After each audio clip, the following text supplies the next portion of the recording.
একটা কথা কি জানেন, প্রত্যেকটা মানুষকেই বিশ্বাস করা ভালো, তবে অন্ধবিশ্বাস বা অন্ধভক্তি কখনোই ভালো না। আপনি আপনার মাকে কেন ভালোবাসবেন না?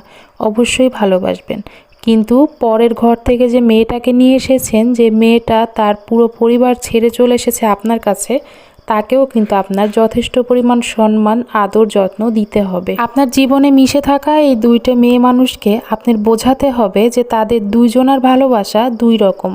আপনার মা যখন আপনার স্ত্রীর বিরোধিতা করে, তখন আপনি তাকে বোঝান যে তোমার ভালোবাসা তোমার জায়গায়, তোমাকে আমি কখনোই আমার স্ত্রীর মতো ভালোবাসা দিতে পারবো না।